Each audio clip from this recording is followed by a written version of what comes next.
So hey guys, good morning, welcome back to our channel. Hope करता हूँ सारे ठीक होंगे, घर पे सुरक्षित हो गए। आप कैसे हो? हम भी ठीक हैं और आप भी ठीक रहो। और लास्ट वाले ब्लॉग में आपको मैंने बताया था कि लास्ट वाले ब्लॉग में बताया था कि पापा की मैं आपको जर्नी बताऊंगा, दिल्ली टू जर्मन। इन्होंने मतलब कैसे वहाँ जाने का सोचा, स्ट्रगल किया अपना, बहुत कुछ चीज़ें हैं वो बताएंगे, आपसे शेयर करेंगे। और किन किन चीज़ों से हम इनको गुजरना पड़ा, क्या क्या परेशानी आई, किन किन लोगों से मिले, ये सब बताएंगे। तो बताओ पापा। नमस्ते।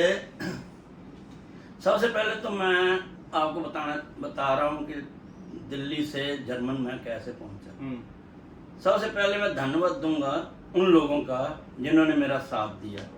सबसे पहला साथ तो मेरी माँ ने, जो इस दुनिया में नहीं है। सेकंड नंबर मेरी सिस्टर बड़ी जसवीर को, उनके हस्बैंड एच.एस. वासुदेव साहब, दोनों ने मेरी काफ़ी मदद की। उसके बाद तीसरा मेरा फ्रेंड तीरथ सिंह, जो परचेजर थे शुगर मिल में, तो उनको बहुत नॉलेज थी। मेरे को तो खैर कोई नॉलेज नहीं थी इतनी, मैं तो कोई दिल्ली से बाहर गया ही नहीं था। आपकी क्या एज थी पापा जो आप जिस एज? और 78 में मेरी एज होगी मेरे ख्याल 18-19 साल। तो उन्होंने सब कुछ रास्ते में जो भी मेरे को दिक्कतें हुई हैं उन्होंने सब सॉल्व की, तीरथ सिंह जी ने। तो यहाँ से हमने जर्नी स्टार्ट की। दिल्ली से हम गए लखनऊ से हमने गाड़ी, छोटी लाइन वाली उस टाइम चलती थी, नेपाल गए। मैंने टिकट यहीं से बुक करवाई थी दिल्ली से, वो वाली एयरलाइन की, थाई एयरलाइन। अच्छा। सिंगल थी। दिल्ली से अगर हम कहीं फ्लाइट लेते हैं तो डबल टिकट चाहिए, बाहर से कभी फ्लाइट लेते हैं तो सिंगल पे जा सकते हैं। तो ये मेरे को नहीं पता, तीरथ सिंह जी को पता था, उन्होंने सब कुछ किया। तो टिकट लेके हम वहाँ पर नेपाल चले गए। नेपाल से हमारी फ्लाइट काठमांडू से थी, और काठमांडू पहुंचते पहुंचते 3 दिन लग गए हमारे। रास्ते में पहाड़ गिर गए तो थोड़ा वहाँ पे टाइम लग गया। जब तक हम काठमांडू पहुंचे तो फ्लाइट हमारी मिस हो चुकी थी। मैंने फ़ोन किया अपने एजेंट को, दिल्ली वाले को।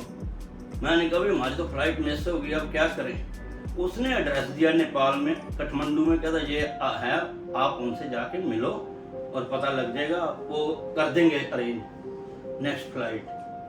तो उनके पास हम गए जब, तो उन्होंने बोला भाई अब तो कोई फ्लाइट नहीं है, 1 हफ्ता लगेगा।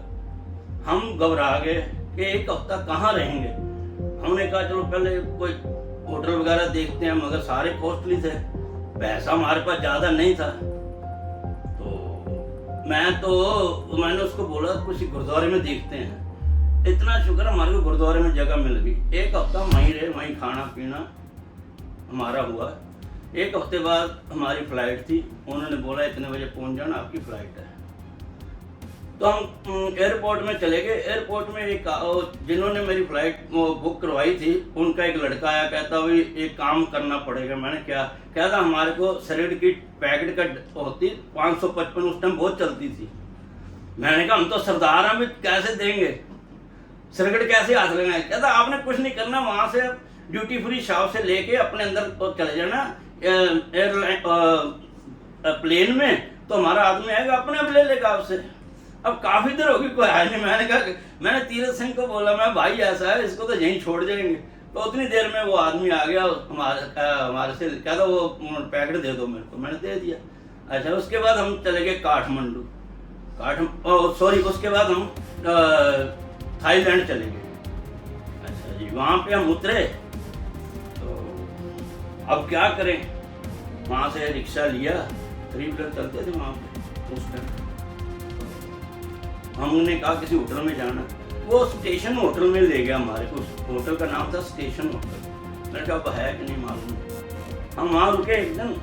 तो मैंने ज्ञानेश को, तीरथ सिंह को बोला, मैंने कहा यार यहाँ तो खर्चा बहुत हो जाएगा, अब क्या करें। फिर गुरुद्वारा ढूंढे हमने। वैसे वहाँ पे बहुत है इंडियन लोग, सरदार जी भी हैं वहाँ पे। तो एक सरदार जी थे, उन्होंने रेडी लगाई हुई थी, उनसे पूछा। कहता हाँ गुरुद्वारा है। हम गुरुद्वारे में चले गए। उन्होंने कहा कि यहाँ रहने का कोई इंतजाम नहीं है, बस लंगर भी नहीं, लंगर संडे के संडे होता है, बाकी आपने अगर कुछ खाना है तो आप हलवा खा सकते हो। हमारा बंदा वहाँ का मिल गया, बन गया। तो कहता आप जब समाप्ति होती है तो आप बैठे रहा करो, आपको दोबारा हलवा दे दूंगा, कड़ा प्रसाद जिसको हम बोलते हैं। हमने कहा यहाँ पे कोई खाने पीने का भी कोई, कहता एक होटल है, दर्शन नाम का आदमी है जो होटल चलाता है। हमने कहा ठीक है, हम उसके पास चले गए। हमने कहा भाई दर्शन भाई ऐसे ऐसे हम तो इंडिया से आए हैं। तो वो इंडियन था, वो पाकिस्तान से, जब पाकिस्तान बना था तो वो बजाय इंडिया आने के वो वहीं रुक गए थे। क्या था, मेरे फादर यहीं रुक गए थे। तो उसने हमारे को बताया भी एक तो ये होटल है पास में, वो सस्ता, वहाँ रुक जाओ और खाना मेरे पास खा लिया करो, सस्ता खाना है। मैं कहा चलो, एक हफ्ता हमारे, उसके बाद हमारी फ्लाइट थी रोमानिया जाना था हमने, यूगोस्लाविया, पर वाया रोमानिया से थी। टैरम एयरलाइन जो अब आजकल मेरे ख्याल नहीं है इस टाइम, उसमें हमने टिकट बुक करवाई, सिंगल टिकट पे चले गए। दुबई में 2 घंटे का स्टे था, वहाँ रुके। उसके बाद रोमानिया 72 घंटे का स्टे था रोमानिया में। एयरलाइन की तरफ से हमारे को होटल मिला, वहीं खाना पीना था एयरलाइन की तरफ से। उसके बाद 72 घंटे के बाद जब हमने बोला भी अब कैसे जाना है एयरपोर्ट, कहता आप जाओगे, कोई टैक्सी टुक्सी आप कर लो।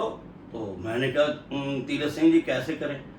वो कहता यार टैक्सी का खर्चा बड़ा पड़ जाएगा, तो पैदल चलते हैं। हमने कहा चलो ठीक है, पूछते पूछते हम निकल चलेंगे। रास्ते में बहुत लोग मिले, हमने पगड़ियाँ बांधी हुई थी। रोमानिया में उस टाइम कोई सरदार नहीं होते थे मेरे ख्याल। जब उन्होंने हमारे को कईयों ने देखा तो हमारे साथ तस्वीरें खिंचवाई, भाई कौन आगे, कौन है कौन नहीं। हमारे से पूछा कहाँ। तीरथ सिंह ज़्यादा जानता था, और इंग्लिश उसकी बेस्ट थी, अच्छी थी। तो मेरी इतनी इंग्लिश नहीं थी, ऐसे झूठ बोलूँ कि मैं बहुत नहीं, इंग्लिश इतनी ज़्यादा नहीं बोलता था। तो हम वहाँ से एयरपोर्ट चले गए। एयरपोर्ट से हमारी फ्लाइट थी यूगोस्लाविया की, छोटा प्लेन था, हम 8 आदमी थे उस प्लेन में। तो जब यूगोस्लाविया चले गए तो हमने अपना पासपोर्ट दिखाया, कहते एंट्री है, बस ठप्पा लगाया, कोई वीज़ा नहीं, नो नीड ऑफ वीज़ा, उसमें वीज़े की जरूरत नहीं थी यूगोस्लाविया के एंट्री में उस टाइम। तो हमने टाई वाई लगाई हुई थी। तो हमने बस पकड़ी, वहाँ से कहा चलो कहीं और चलते हैं, स्टेशन वगैरह जहाँ पे अपना कोई आदमी मिल जाए। तो रास्ते में जा रहे थे तो लड़के मिल गए, हमारी रेड लाइट पे बस रुकी। उन्होंने दवा था हमारे को, वो भुट्टा नहीं होता छल्ली, वहीं खा रहे थे, उन्होंने हमारे को पकड़ा दिया। और मैंने अगले स्टेशन पे बोला, मैं यार तो इंडियन लोग हैं, पूछते हैं कि क्या करना, कैसे जाना। हम अगले स्टेशन पे उतर गए, अगले स्टॉपेज पे उतर गए, वापस आ गए। हमने उनसे पूछा, वो कैसे, हमने तो इसलिए आपको छलियाँ वगैरह दी थी, हमने सोचा हम वैसी के आदमी हैं, टाई वाई लगाई हुई, तो हमने कहा इनसे काम पड़ता रहता है, चलो। मैंने कहा नहीं भाई, हम तो ऐसे आए हैं, जाना है हमने, तो बाहर जाना है। हम तो वैसे निकले थे नॉर्वे के लिए, नॉर्वे में वैकेंसियाँ निकली थी, तो हमने कहा था नॉर्वे चलेंगे। तो फिर क्या हुआ, उन्होंने कहा कि आओ फिर हमारे साथ ही हो जाओ, हमारे जैसे ही हो। वो उनमें थोड़े बहुत एक आधा आदमी एजेंट भी था जो बॉर्डर क्रॉस कराते थे, जो बताते थे कैसे, जो भी है, जो मेरे को नहीं पता। अच्छा, यूगोस्लाविया से हम वहाँ 4 दिन रहे, 4-5 दिन रहे। फिर हम हंगरी चले गए। हंगरी हम कैंपिंग एरिया में रहे 22 दिन। हंगरी में ज़्यादा खर्चा नहीं था, 22 दिन रहे। हमारे सोच रहे कैसे जाएं, क्या करते करते 22 दिन निकल गए। फिर हमको किसी ने बताया, उनको मास्टर जी कहते थे, वो लड़कों को बॉर्डर वगैरह क्रॉस कराते हमारे को, कि आप यहाँ से पोलैंड चले जाओ। मैंने कहा पोलैंड चले जाए? कहते हाँ। तो एक्चुअली हमने पोलैंड का वीज़ा वहाँ से ले लिया था, थाईलैंड से। 15 दिन का वीज़ा था हमारे पास पोलैंड का। हमने कहा चलो ठीक है। हम पहले वहाँ से चेकोस्लोवाकिया गए, वहाँ से एक रात रुके, रेलवे स्टेशन पे रुके, बाय ट्रेन गए थे हम। वहाँ से फ्रांस का वीज़ा लिया चेकोस्लोवाकिया से, फिर वापस आए चेकोस्लोवाकिया। तो चेकोस्लोवाकिया से वापस हंगरी आ गए।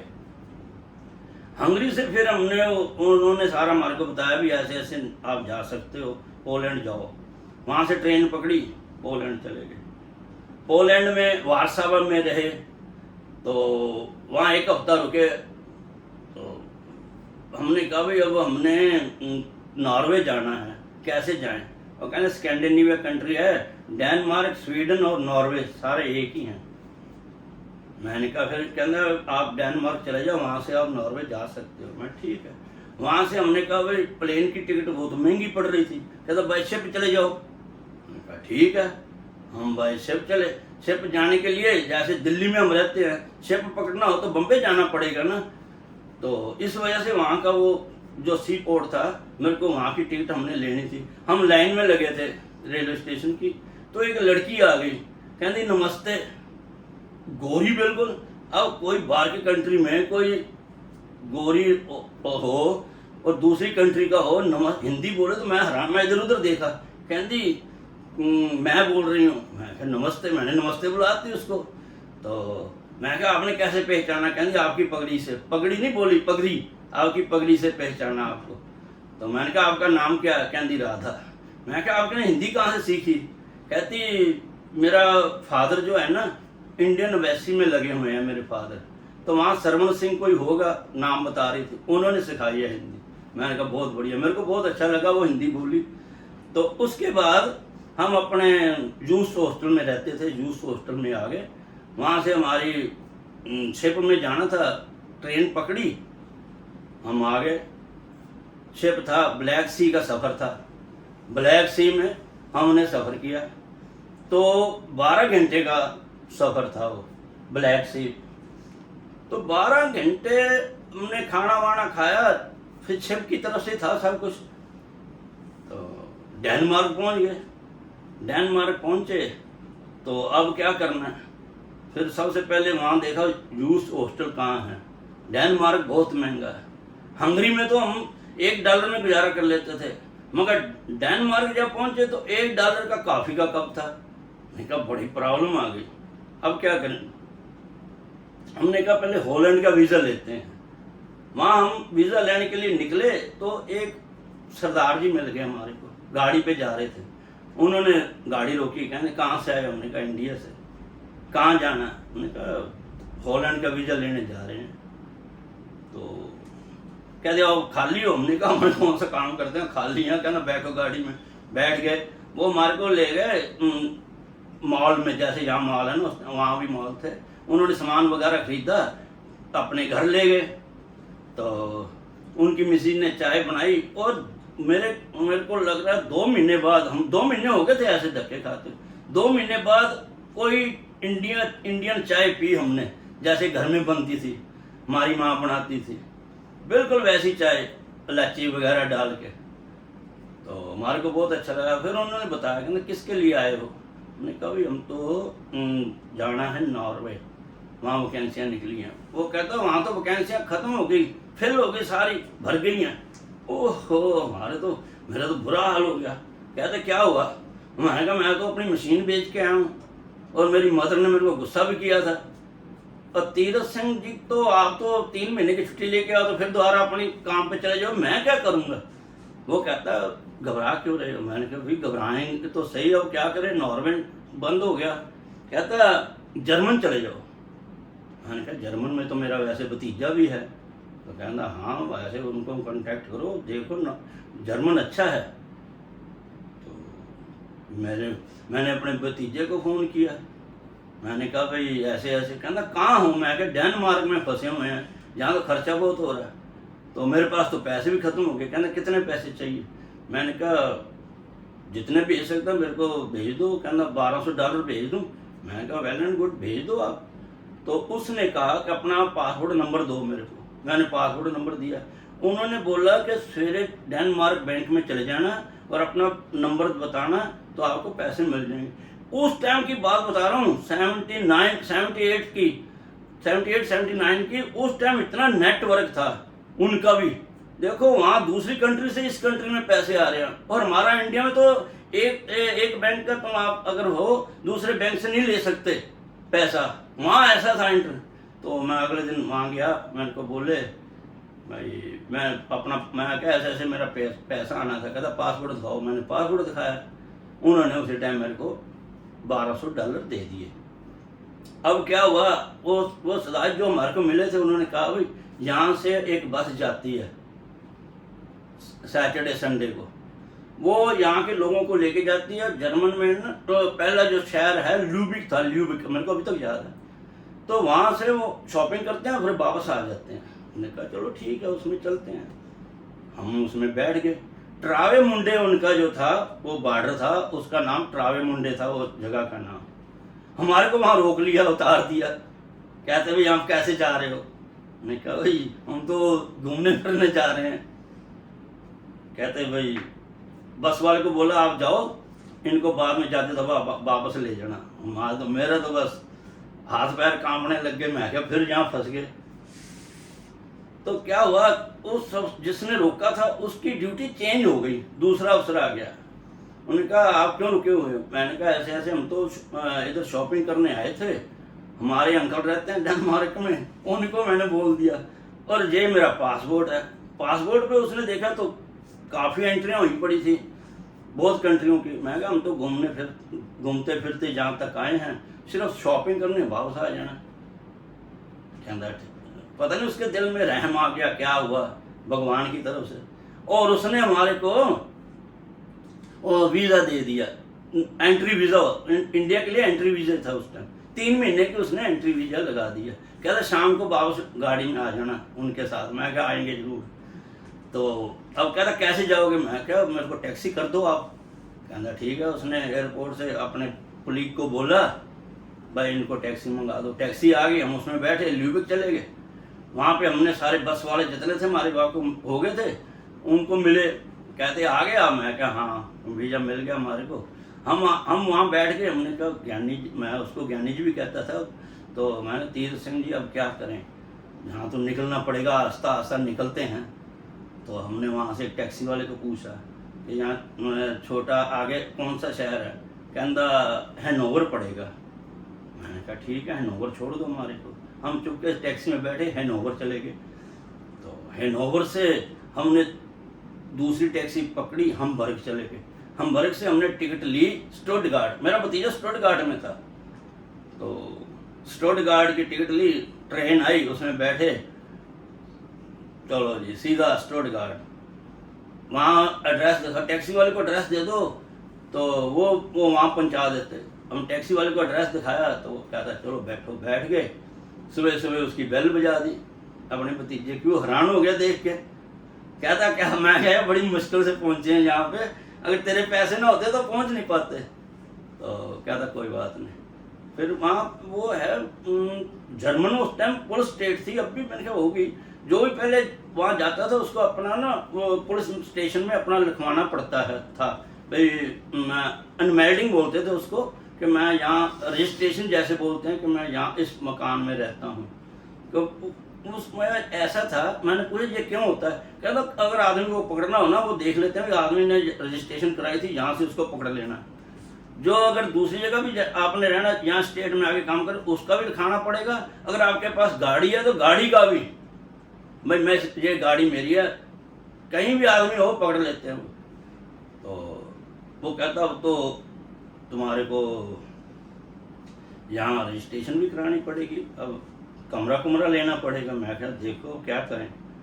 कहता ठीक है, मैंने तो जाना है यहाँ से, तो मेरी जगह आप ले लो। और मालिक मकान से बात की, उन्होंने वो मान गए, तो मेरे को वहाँ रजिस्ट्रेशन मिल गई। और तीरथ सिंह को दूसरे तो उसका एक दोस्त था, उसके पास भेज दिया। अच्छा अब मैं सुबह निकला। मैंने कहा काम भी तो ढूंढ रहा हूँ। उसने बोला भी काम ढूंढो। अब एक दिन उनके पास रहा, 2 दिन रहा, तो तीसरे दिन मैंने काम ढूंढने के लिए गया। तो मेरे को होटल में काम मिल गया। एक लड़का मिल गया, कहता मैंने छोड़ना है, तुम लग जाओ। तो और उधर से किसी ने मेरे को बोला था एम्प्लॉयमेंट एक्सचेंज में नाम लिखा दो। मैंने वहाँ नाम लिखाया।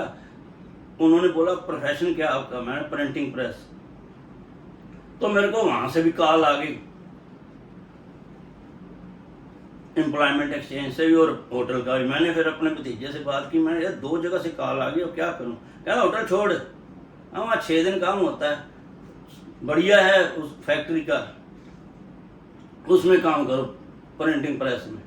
तो मैं जब गया तो उन्होंने इंटरव्यू लिया मेरा, एक आदमी को बुलाया जो ट्रांसलेटर था, वो भी मेरे जैसे इंग्लिश जानता था।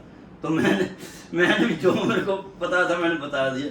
वो कहते आपको 6 हफ्ते की ट्रेनिंग देंगे। मैंने कोई बात नहीं। उन्होंने मेरे को 6 हफ्ते की ट्रेनिंग दी। तो फिर नई मशीन आ गई, माइलैंडर थी मशीन इटली की, उस पर मैंने काम किया। बाकी का फिर आगे बताएंगे।